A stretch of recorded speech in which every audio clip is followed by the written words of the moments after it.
could we talk about what Thomas Aquinas has to say about curiosity and studiousness? Sure. Because I think this plays into that, right? Yeah. It's my curiosity that leads me to want to binge these different podcasts and these YouTube things that come up that are just gossip. Yeah. So what does Aquinas mean by curiosity and what is studiousness? So curiosity, it generally sounds like a positive thing to us now, but Aquinas uses the word with a kind of negative connotation, so curiositas, which really means like being interested in things that aren't important for you. And so like going down rabbit holes. And the internet is kind of made for going down rabbit holes. And also like, that's part of what social media is calculated to help you do. So he would say, if you have a job, you should be focused on like what you're doing and not on all the other things that might come along to distract you.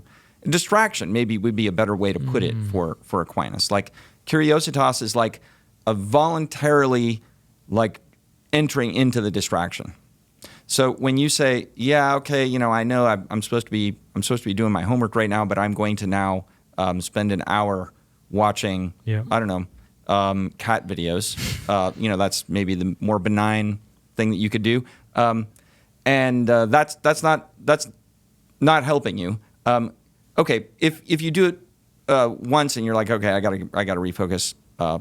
Not necessarily the vice of curiositas yet, but when you habitually indulge in that distraction, then that's exactly what Aquinas means by curiositas, I think. Right. I mean, that's good. I think that's good because it's wanting information that I don't need, or what is it? Is wanting too much of information I don't need, or wanting it in the wrong way or something. I suppose this is different to the distraction we would think of when we think of dissociation. I'm thinking of Joseph Pieper's excellent book. By the way, the best book I've read on Thomas Aquinas was Joseph Pieper's book on Thomas Aquinas. I mean, the best introduction. Yeah. That's what I'd recommend to people. But his book on leisure is really interesting, right? Yeah.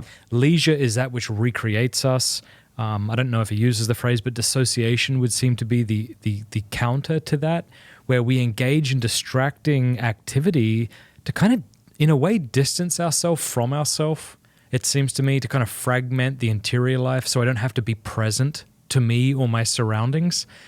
And that becomes attractive the more you are sort of in pain or hate yourself, it seems to me. There's a great connection there, and Pieper makes it in his book on the theological virtues. Okay. So he has a book, Faith, Hope, and Love, and when he treats hope, so this is back to what we were talking about before. Yeah. So it's connected with despair, and it's the vice of sloth. So most people think sloth, or in the classical term for it is achadia. They think that that's like laziness, but he says it's not necessarily laziness because what it involves is like trying to not like you're sad at the great thing that you're called to do. So here's an example. Now, okay, I'm worked on a doctorate. You're working on a doctoral dissertation. It takes a lot of work to write a book or write a doctoral dissertation, and partway through, you're like, man, this is, I'm still slogging away at this. It's going, I'm looking for something else to occupy my mind right now because I'm having a hard time with my writing. And so what often does the author do? He's like, it's really important for me to get my shelves organized. Like I have to alphabetize my books, right? You spend a whole afternoon putting your books in alphabetical order.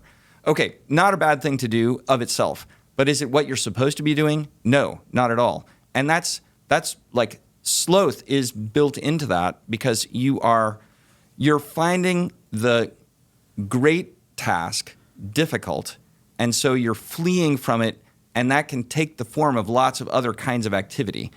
Some of which, like the worst forms of it, would be like, I don't know, video games and pornography, which you're trying to like not have to look at my real situation, and I'm going to escape into these other things that just absorb my attention and kind of numb me to the reality of where I'm really at. So that's profoundly bad for you spiritually. How does that differ from, is it eutropilia? Is that the Greek word for play that Thomas Aquinas says is a virtue, but then he gives us three reasons. Which is like delight. That play goes wrong, and he uses that analogy of some St. John, I don't know which one, who's using a bow and arrow and he says, "Can I do this all day?" And someone says, "No, the string will break." And he says, "Yeah, just like one needs to lighten the string, the load on the string, one needs to lighten their mind so as not to burn out." To put it in modern terms, but so play is good, right? That's right, of course. But when it becomes a kind of a escape from the thing that you're really supposed to be doing, then it's not necessarily so good. Right. So we wouldn't want to go to one extreme, because you can imagine somebody like working their butt off all day and they just come home and they grab a beer and they just watch some sitcom. That could be very beautiful. But it seems to me that if you start doing that every night, that would be a terrible thing to do. Well, or at least to say, like, it needs to be moderate, and proportionate to what you're doing. Like, you can't work all the time. You're not supposed to work all the time. I'm not advocating working all the time, but you can begin to like escape doing the work, but.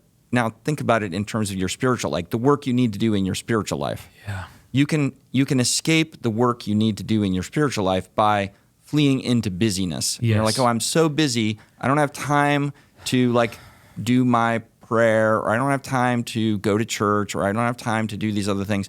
And that's not going to be good for you, which is different from the kind of restorative, break where you can let your mind go free of things. I mean, for myself, like, I find just taking a walk can be restorative in the sense that, like, okay, my mind is free of the thing that I've been focused on, and now it's just time for my mind to wander.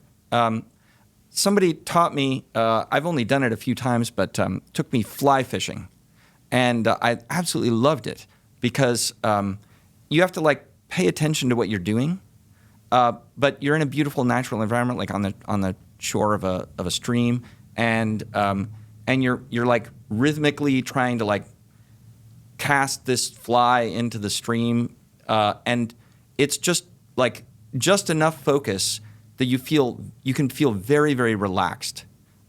So your mind is kind of occupied, but also kind of free, and that's a wonderful balance. But I find that like certain kinds of recreation don't produce that kind of freedom of mind. Does that make sense? It makes all the sense in the world. I'm an avid cigar smoker, and I've made a choice not to be on technology when I sit down for a cigar. And I noticed the difference, because there's part of me that thinks, oh, I should get my phone and like look at stuff, and there's something exciting about that idea. But when I do it, there's some excitement to it, but I find myself more agitated. Whereas if I sit and just look and think, I feel much more at rest. Thanks very much for watching that clip. You can click the link below if you want to watch the full interview, and don't forget to like and subscribe to the channel.